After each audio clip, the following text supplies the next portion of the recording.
નમસ્કાર દર્શક મિત્રો, રિયલ સમાચારમાં આપનું હાર્દિક સ્વાગત છે। સમાચારોની શરૂઆત કરતા પહેલા એક નજર કરીએ આજના મુખ્ય સમાચારો પર।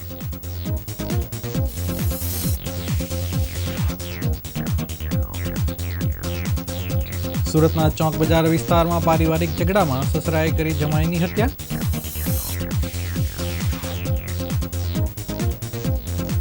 ગીર ગંગા પરિવાર ટ્રસ્ટના જળસંચય અભિયાનને બળ આપવા 3 દિવસ જલકથા યોજાશે।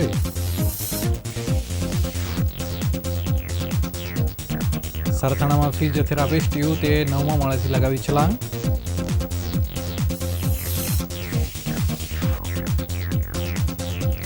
મહારાષ્ટ્રના માલેગાંવમાં 3 વર્ષની બાળકી સાથે દુષ્કર્મ બાદ હત્યાની ઘટનાના પડઘા સુરતમાં પડ્યા।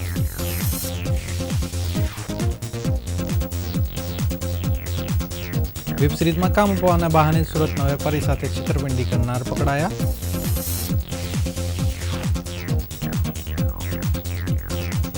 ચંદીગઢ બાંદ્રા એક્સપ્રેસમાં લેડીઝ પર ચોરી કરનારનો ભેદ ઉકેલાયો, રીઢો ચોર ઝડપાયો।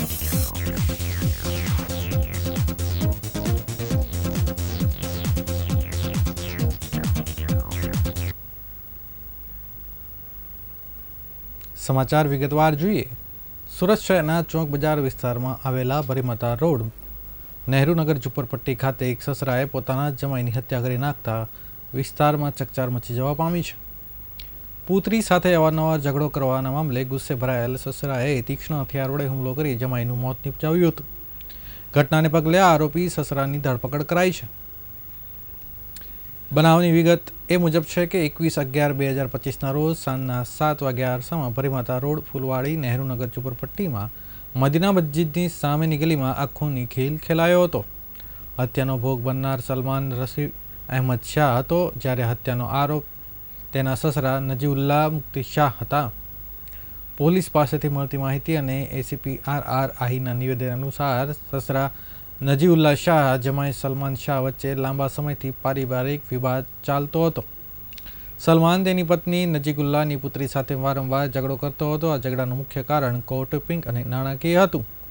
એસીપી આહિરે જણાવ્યું હતું કે ઝઘડા પાછળનું એક કારણ એ હતું કે સલમાન શાહ કમાતો ન હોવાથી તેની પત્ની પોતાના પિતા નજીઉલ્લા પૈસા આપવાનું કહેતી હતી। આ મુદ્દે પતિ પત્ની વચ્ચે સંઘર્ષ થતું હતું, જેમાંથી સસરા નજીઉલ્લા પણ અકળાયેલા રહેતા હતા। મૃતક સલમાનના ભાઈ મોહમ્મદ તોફીસ મોહમ્મદ રફીક શાહની ફરિયાદના આધારે પોલીસે કાર્યવાહી શરૂ કરી છે।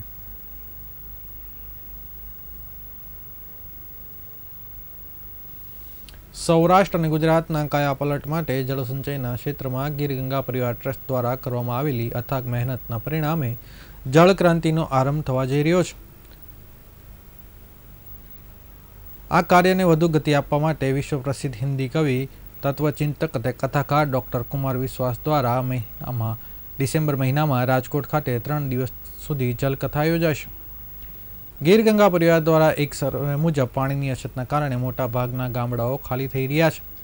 પાણીની સમસ્યાને પહોંચી વળવા માટે ગીર ગંગા પરિવાર ટ્રસ્ટ રાજ્યના જળસંચય માટે 1,11,111 સ્ટ્રક્ચર બનાવવાનો સંકલ્પ કર્યા છે। સંસ્થા દ્વારા અત્યાર સુધીમાં 7 જિલ્લામાં 35 તાલુકામાં 582 ગામો અને શહેરોમાં 8,354 ચેકડેમો, તળાવો, કૂવા, બોર રિચાર્જ કરાયા છે, જેનો ફાયદો 7,55,000 લોકોને થયો છે। 4,29,000 હેક્ટર ખેતીની જમીનમાં સિંચાઈની ક્ષમતા સુધરી છે। ટ્રસ્ટના પ્રમુખ દિલીપભાઈ સખિયા ટ્રસ્ટી મંડળ અને સંસ્થાની કોર કમિટીના તનમનધનના પ્રયત્નોથી સૌરાષ્ટ્રના ગામડાઓ ફરી જીવનદાન મળવાની આશા જાગી છે। પાણીની તંગીને કારણે ગામડા ખાલી થતાં અનેક યુવાનોનું શહેરોમાં સ્થળાંતર વધતું હતું, પરંતુ જળસંચય અભિયાન ગામડાઓને ફરી વસાવવા સહાયક બને તેવી આશા વ્યક્ત કરાય છે।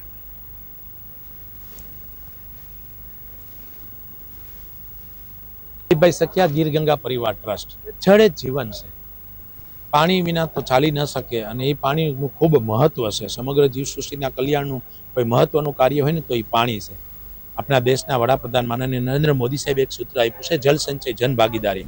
આ સૂત્રને સાર્થક કરતી સંસ્થા ગીર ગંગા પરિવાર ટ્રસ્ટ જે સૌરાષ્ટ્ર અને ગુજરાતની અંદર જળ સંચયના કામ કરે છે।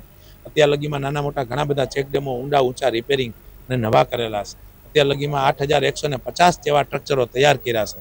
1,11,111 સ્ટ્રક્ચર કરવાનો સંકલ્પ કર્યો છે।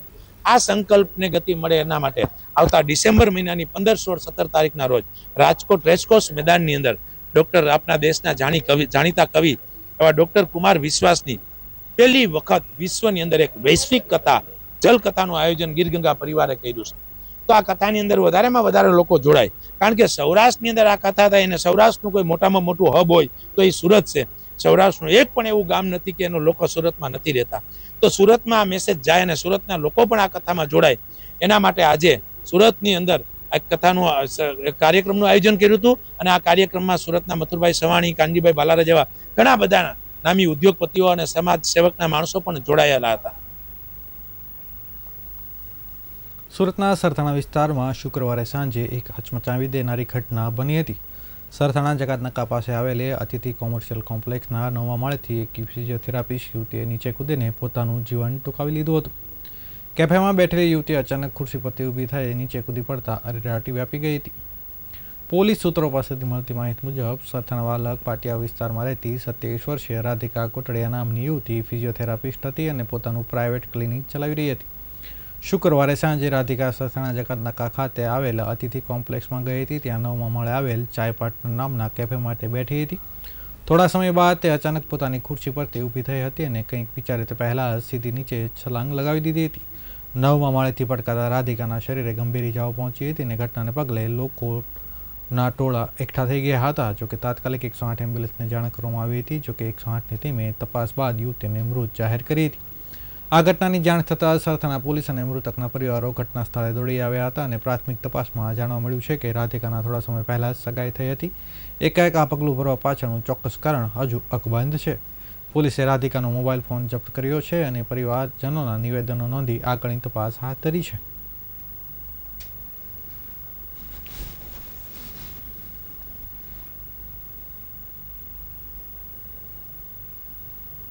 મહારાષ્ટ્રના માલેગાંવ ખાતે 3 વર્ષની નિર્દોષ બાળકી સાથે થયેલી રેપ વિથ મર્ડરની બર્બર ઘટનાને સમગ્ર દેશને ઝંઝડી નાખ્યો છે. ઘટનાના ઘેરા પ્રતિસાદના વિરોધના સ્વર સુરત શહેરમાં પણ ઉઠવા પામ્યા છે.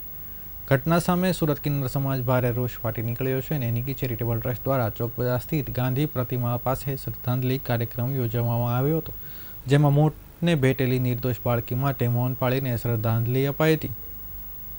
કાર્યક્રમ દરમિયાન નિકિતા પટેલે જણાવ્યું કે નાની બાળકીઓ સાથે થયેલી ઘટના અત્યંત દુઃખદ માનવામાં અને શર્મજનક છે. આરોપીને ફાંસી સજા આપવી જોઈએ. કિન્નર સમાજે મહારાષ્ટ્ર પોલીસને ખુલ્લેઆમ માંગ કરી છે કે આવા બલાત્કારીઓને અમને સોંપી દો, અમે તેને યોગ્ય સજા આપીશું. નિકિતા પટેલે માતા પિતાને સાવચેત રહેવાનો અનુરોધ કર્યો અને બાળકોને સમજ આપી કે કોઈ આપેલી વસ્તુ ન ખાય અને કોઈ લાલચ કોઈની સાથે ન જાય. બાળકને ગુડ ટચ બેડ ટચ અંગે પણ પ્રોપર તાલીમ આપવામાં આવે તે જરૂરી બન્યું છે.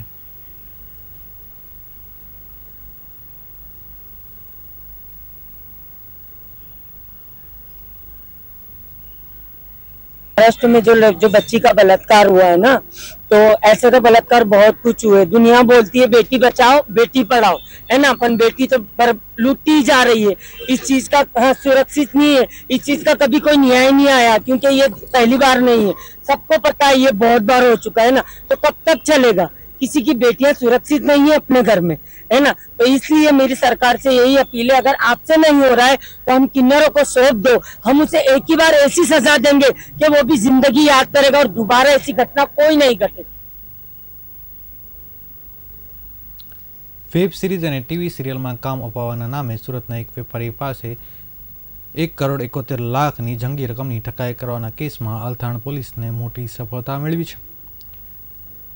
દિલ્હીથી કાર્યરત ઠગ ગેંગના મુખ્ય 2 આરોપી વિવેક ઉર્ફે રાહુલ રોય અને અલકા બારૈયાની ધરપકડ દિલ્હીથી કરવામાં આવી છે અને આગળની તપાસ હાથ ધરવામાં આવી છે. વેસુના સેલિબ્રિટી ગિન્સમાં રહેતા અને વ્યવસાય વેપારી એવા રાહુલ માગીલાલ રાઠોડ આ ઠગાઈનો ભોગ બન્યા છે. રાહુલે રાઠોડ દિલ્હીના 4 આરોપીઓને અલકા ઠાકુર, બનોરિયા, અરમાન ખાન ઉર્ફે વકાર આલમ સિવા ઠાકુર ઉર્ફે મોહિત અને વિવેક રાજપૂત ઉર્ફે રાહુલ રોય સામે અલથાણ પોલીસ સ્ટેશનમાં ફરિયાદ નોંધાવી હતી. આરોપીઓ ખોટા નામ ધારણ કરી રાહુલ રાઠોડનો સંપર્ક કર્યો હતો. તેમણે વેપારી રાહુલ રાઠોડને પ્રતિષ્ઠિત સિરિયલ અને વેબ સિરીઝમાં મોટી ભૂમિકા આપવાની લાલચ આપી હતી. ઓક્ટોબર 2022થી ફેબ્રુઆરી 2024ના લગભગ 1.5 વર્ષના ગાળા દરમિયાન આરોપીઓએ રાહુલ રાઠોડ પાસેથી યુપીઆઈ ઓનલાઈન ટ્રાન્સફર અને ચેક આંગળીયા મારફતે રોકડા સ્વરૂપે છૂટક 1,71,00,000 રૂપિયા પડાવી લીધા હતા.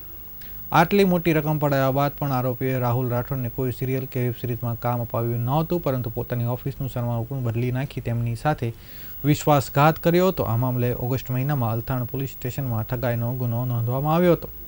અલથાણ પોલીસે ગુનાની ગંભીરતા ધ્યાનમાં લઈ દિલ્હીના તપાસ ચક્રો ગતિમાન કર્યા હતા. પોલીસે દિલ્હી ખાતેથી ગેંગના મુખ્ય 2 આરોપીને ઝડપી પાડ્યા હતા. વિવેક ઉર્ફે રાહુલ રોય, અલકા વિજયસિંહ નરોયાની પોલીસે બંને આરોપીની ધરપકડ કરી આજે બપોરે કોર્ટમાં રજૂ કર્યા હતા અને રિમાન્ડ મેળવવાની કાર્યવાહી હાથ ધરી હતી.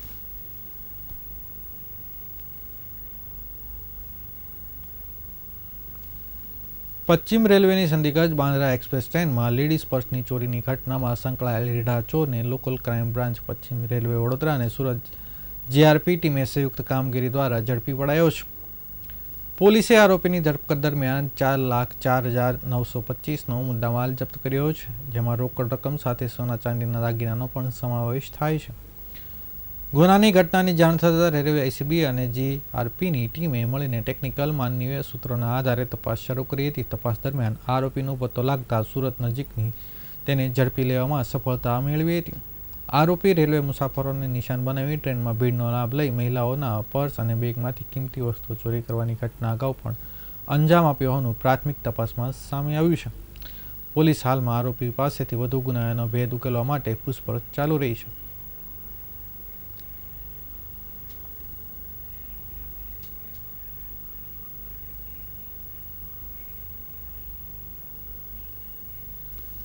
નવસારી જિલ્લાના ગણદેવી તાલુકાની ઘટના. ગણદેવીમાં આવેલી જય કિશન હોસ્પિટલ સગર્ભા મહિલાનું મોત ડિલિવરી સમયે અચાનક ખેંચાવતા થયું હતું. પરિવારે હોસ્પિટલ અને ડોક્ટરની બેદરકારીના કારણે મોત થયા હોવાના આક્ષેપ કર્યા છે. પરિવાર દ્વારા આજે ગણદેવી પોલીસ મથકમાં આવેદનપત્ર આપવામાં આવ્યું હતું. આ મામલે જવાબદાર વ્યક્તિઓ સામે ફરિયાદ નોંધવાની માંગ સમગ્ર પ્રકરણમાં ડોક્ટરની પ્રતિક્રિયા પણ આવી છે. સગર્ભા બહેનને યોગ્ય ટ્રીટમેન્ટ હોસ્પિટલમાં ઉપલબ્ધ નિષ્ણાત ડોક્ટરો દ્વારા આપવામાં આવી અને ડિલિવરી બાદ નવજાત બાળકનું સારવાર દરમિયાન મોત નીપજ્યું હતું અને મહિલાની તબિયત વધુ બગડતા સારવાર માટે નવસારીની ખાનગી હોસ્પિટલમાં ખસેડવામાં આવી હતી અને ત્યાં તેમનું પણ મોત નીપજ્યું હતું. સમગ્ર મામલે લઈ પોલીસે વધુ તપાસ હાથ ધરી છે.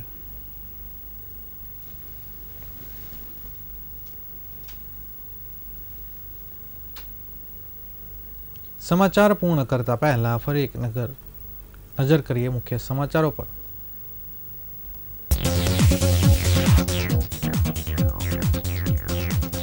ચોક બજારમાં પારિવારિક ઝઘડામાં સસરાએ જમાઈની કરી હત્યા.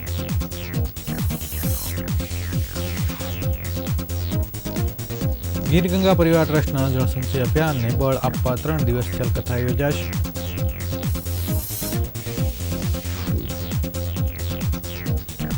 સરથાણામાં ફિઝિયોથેરાપિસ્ટ યુવતીએ 9મા માળેથી છલાંગ લગાવી.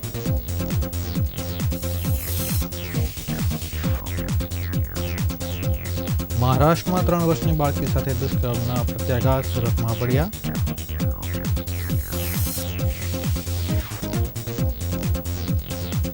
વેબ સિરીઝમાં કામ અપાવવાના બહાને સુરત પોલીસ વેપારી સાથે છેતરપિંડી કરનાર પકડાયો. ચંદીગઢ બાંદ્રા એક્સપ્રેસમાં લેડીઝ પર્સની ચોરીનો ભેદ ઉકેલાયો. રીઢો ચોર ઝડપાયો.